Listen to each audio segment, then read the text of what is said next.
What's up, everyone? So, Q&A time. I posted on my Snapchat, I was like, yo, hit me up with a couple of questions, and you did just that. So I'm just gonna blast through them here. I've got some on my laptop, some on my phone too. So I'm just chilling, gonna go through them all. So let's go.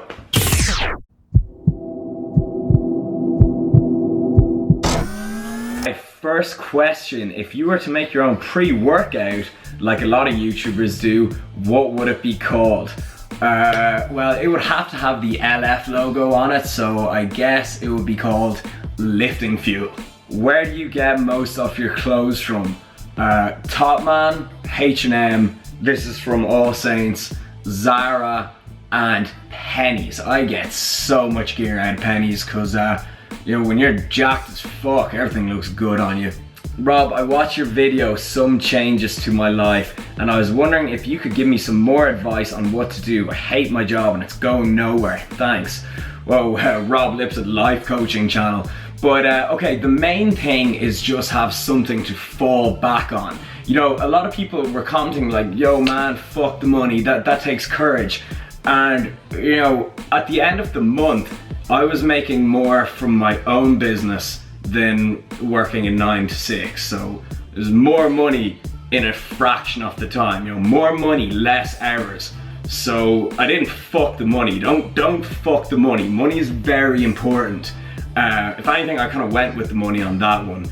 And for people like, oh, that takes courage, it was a bit of a no-brainer. So my advice to you would be just make sure you have something to fall back on. And money is important. It's not the most important thing in the world. I think happiness and quality of life come before money. But have something to fall back on. And do something you're passionate about. What's up, Rob? Quick question. I'm currently on macros, calories. I always hit protein, but a lot of days I go over my fat allowance and compensate by taking off carbs, and sometimes vice versa. If my net calories stay the same and I keep hitting protein, will eating varying amounts of carbs and fat have any effect on my results?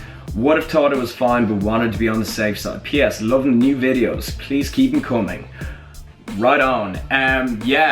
Like what you said, the main thing is net calories and protein. So if you're off your macros by a couple of grams, absolutely no problem. Do it myself.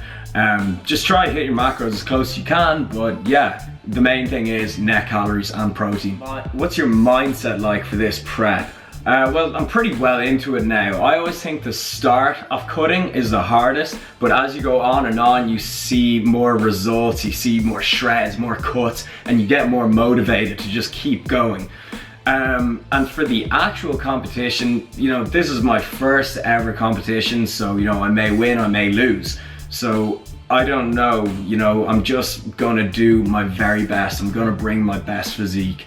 Rob, I saw on Snapchat you went out to eat with your family the other day. Any tips on eating out while cutting? Thanks.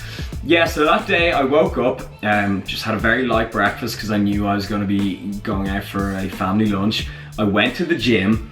Then when I got to the restaurant with my family, I just ordered a sensible option. I ordered a chicken stir fry, so it was like chicken, brown rice, a load of vegetables.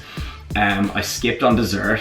And then for the rest of the day, I just, kept my fat and carbohydrates low. Because when you go to a restaurant that isn't like, a healthy restaurant, or it doesn't have the nutritional info, their job is to make the food taste as good as possible. So, they'll put a load of like flour and sugar in the sauce, they'll drizzle oil all over the meat, they don't care about your macros. Why would they? They just want to make it taste as good as possible. So oftentimes what may seem healthy is, it's a lot more calorie dense than you think. So always overestimate always overestimate the carbohydrates and the fat and the calories. So for the rest of the day, just lowered my carb fat intake and went on with my life. That was a couple of days ago. It has not stalled fat loss at all. If you ever want to be successful with your cut, you gotta just make it sustainable. This is why I preach the importance of learning about portion control and amounts. It really will help you in your journey. Gotta make this lifestyle sustainable if it's ever gonna work. Sustainable is the key word in any diet. What is your biggest regret? Oh, that's easy. I wish I was doing what I'm doing now a few years ago. My advice for anyone who has like a business idea or something they're passionate about that they want to do, just stop putting it off, just do it now. The second you finish watching this video, just do it, just get started. That's probably the best life advice I can give you.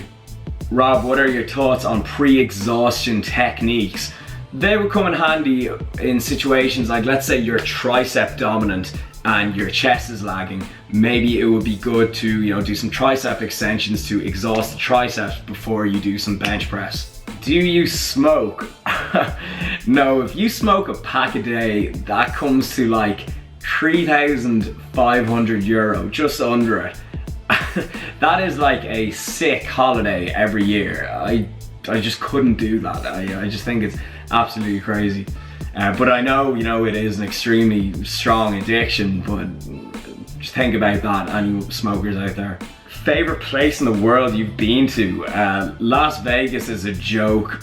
Gonna try and make it back there this summer. Eos Island is also great. Koh Phi Phi Island in Thailand is awesome too. I think there's something just about, a tropical sunny island that just makes everyone go nuts. Even when, the weather in Ireland gets sunny, everyone just takes it as a national holiday and goes insane. Favorite form of social media?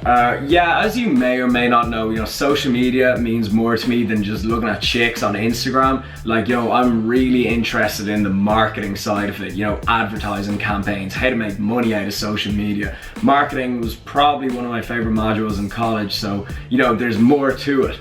So in my opinion, the best forms of social media these days are YouTube. If you can make a good YouTube channel, that's amazing. It's without a doubt the hardest social media platform to get a following on. You can't just post pictures. You actually have to go out to the world and do things. I think Facebook is dying, Twitter is dying, Instagram is very big, Instagram's going strong, and Snapchat. Snapchat is, amazing. I've got thousands of people on my Snapchat, and I can essentially do like a quick YouTube video in a second. And I can guarantee you'll start seeing, celebrities have their verified ticks on Snapchat. There's a ton of famous people on Snapchat now, and they've done a great job at monetizing it.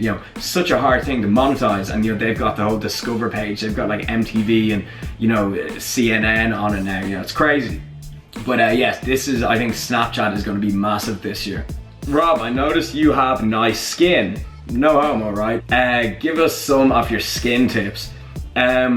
Literally the only thing I do with my skin is I exfoliate in the shower, and I use coconut oil to moisturize.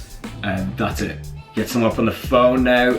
What type of cardio will you be adding in when you start doing your cut? I've added in one HIIT session, high intensity interval training, a week. Just on the bike, on the stationary bike, and I've also added in some low intensity steady state, just whenever I have to listen to a podcast or an interview, about fitness and nutrition. And also, personal trainers out there, you should always be expanding your knowledge. So whenever I have, there's a big important interview with a big name that I've listened to, I will just go on the incline treadmill, put the earphones in, and I'll zone out for like 45 minutes and just listen to that. So that gets it done. So hit and list. Favorite thing to do apart from fitness? Just normal lad stuff, go to the cinema. I love going out to eat.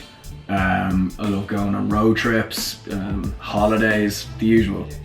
Favorite pre-gym ritual? I love waking up early, getting all my work out of the way, having a really large breakfast, heavy in protein, carbs and fat, and then waiting about 3 hours for that to digest. I don't like training with food in my stomach. And then getting in, some days I like pre-workout, some days I just love a big coffee, and then playing my favorite music, driving to the gym. Perfect. Oh, and also ton of water. A lot of people think, when they're thinking pre-workout, they're thinking, carbs, pre-workout supplement. everyone forgets water, and I also, you know, throw a lot of sodium on my meals as well to give me the pump. So would I get better results if I used IFYM rather than eating loads and not counting macros, even though I'm only 17? I would suggest tracking macros for about 3 days to get a better idea of what you're eating. The last thing you want to be doing when you're 17 is under eating.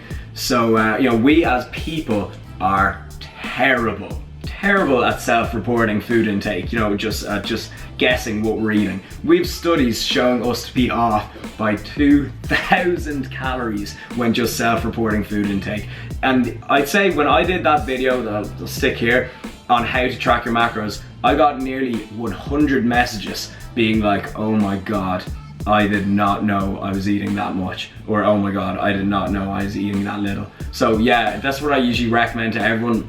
Track it for a few days just to get a better idea, because we have terrible, we're very bad at knowing our food intake otherwise. What are your opinions on beta-alanine? Is it worth getting, and does it make a difference? Yeah, beta-alanine, there's some solid research behind it, and it's cheap. If you ever want to know about a supplement, just hit up examine.com. Really good website, gives a non-biased review on all the literature that we have on any supplement or even any vitamin. Really good website, examine.com. What was your favorite Leaving Cert subject and why? You know what that means, cut? That means I'm a fucking sicko. No, but seriously, my favorite was art. I got like a B1 in it, which, you know, is pretty good seeing as art is subjective. And even, you know, nowadays, you know, I'm into film and photography, and, you know, I love editing my videos, you know, seeing how they turn out. It's kind of like drawing a picture. But yeah, so art was my favorite. What position did you play in rugby? How good were you? First to fourth year, I was flanker. And then I moved into the front row. I played loose head prop and hooker. And how good was I? In sixth year, I was on the senior squad. I didn't make the starting first team, probably because the front row ahead of me was the Byrne twins, who, you know, the Leinster players. And then the back row ahead of me were two of my best friends, Jordan Coughlin and Conor Gilson. One of which who plays for London Irish and the other plays for Munster. So I had these professional players in front of me, and at the time I was like, fuck, damn, I'm never gonna make the team. But, you know, now looking back on it, I guess, you know, I must have been pretty decent just to be training with all these players. And, you know, my year did win the cup, so we were very high standard. So I guess I must have been all right. How did you balance fitness and traveling? Like, I'm heading to Thailand for 6 weeks, so wondering how'd you go about working out and drinking and eating, etc. When I went to Thailand, I lost all kinds of gains. I literally, like, you are struggling to get in protein there. Like, you know, you go into a restaurant, you order chicken curry, you get like a massive bowl of sauce with rice in it and like a piece of chicken. You know, it is. And the gyms there, they're very hard to come across. So yeah, when I went to Thailand, you know, my fitness and diet and everything went to shit. I built fat and lost muscle, but I still had an insanely good time. So, you know, it's all about the life experience gains. But when I went to America last summer, you know, I was living in a first world country, of course, like, you know, Thailand's a bit of a kip.